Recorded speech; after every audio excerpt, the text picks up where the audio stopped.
Sheikh Rashid sir आज सुबह पेश गोई कर रहे थे कि हालात बहुत बुरे हैं, टेक्नोक्रेट्स की हुकूमत आने वाली है, सितंबर जो है वो सितमगर साबित होगा, 20 सितंबर का सबको बिस्तर गोल हो जाएगा। आपको लगता है ऐसी कोई इंडिकेशंस मिल रही हैं, ऐसे कुछ हालात बन सकते हैं? मेरे ख्याल में आज सुबह जब उन्होंने कहा कि अगस्त और सितंबर जो है वो खासा सख्त होगा और सितंबर सितमगर होगा, तो उनकी बात इस हद तक तो दुरुस्त थी कि ऐसा होगा। अलबत्ता उन्होंने ये नहीं बताया कि ये उनके लिए और जिस जमात की वो हिमायत करते रहे हैं उनके लिए सितमगर साबित होगा। और जो आज दोपहर के वाकयात हैं उन्होंने ये साबित किया है कि वो जो उनकी पेशगोई थी वो उनके अपने गले पड़ गई है, क्योंकि जो जिस तरह से हालात तब्दील हो रहे हैं, और आपके इल्म में होगा कि खान साहब ने अडयाला में भी जो गुफ्तगू की है उससे उनकी जो परेशानी है और मायूसी है वो बहुत साफ जो है वो झलक रही है। तो मैं समझता हूं कि ये बात तो दुरुस्त है कि हालात सख्त होने जा रहे हैं, लेकिन वो खान साहब के लिए उनके जो कलीदी रहनुमा और मुमकिन तौर पर खुद शेख रशीद के लिए हालात जो है वो खराब होने की तरफ जा रहे हैं। अलबत्ता जो उन्होंने और जो बातें की हैं कि देखें जी, वो शहबाज शरीफ साहब जो हैं उनके पास तो कोई पावर नहीं है, कोई ताकत नहीं है, कोई अख्तियार नहीं है। तो शहबाज शरीफ साहब पे बहुत सारे इल्जामात हैं कि वो इस्टेब्लिशमेंट नवाज हैं, और कभी उन्होंने उसकी नफी भी नहीं की।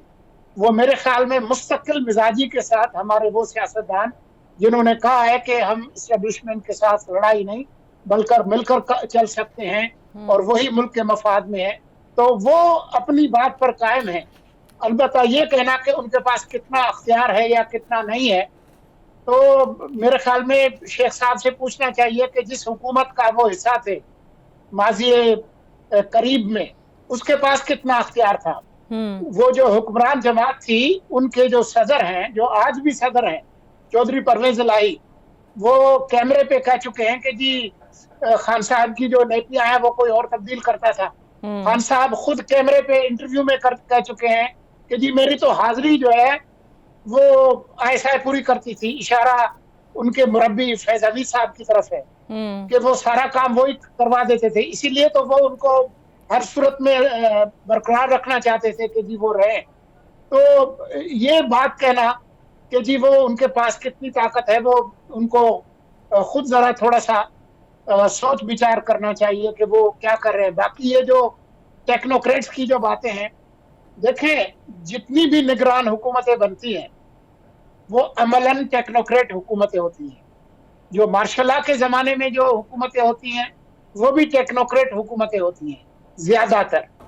लेकिन इस वक्त जो सूरत हाल है वो ये है कि इलेक्शन को हुए 4-5 महीने हो गए, और अब अगर इलेक्शन होने हैं तो उसका फैसला सिर्फ एक बंदे ने करना है, उसका नाम शहबाज शरीफ है। ठीक है। आइन के तहत उन्हीं के पास अख्तियार है, किसी और के पास ये अख्तियार नहीं है। और उसकी सूरत भी ये होगी कि वो कौमी असम्बली तहलील करे आइन के मुताबिक, और जो मौजूदा कायदे हिज़्ब इख्तिलाफ हैं उमर अयूब साहब, उनसे मशवरे के साथ जो है वो कायदे हिज़्ब इख्तिलाफ का तयन करें। और अब वक्त से पहले कर रहे हैं तो फिर 90 दिन की ही निगरान हुकूमत बन सकती है, उससे ज्यादा की नहीं बन सकती।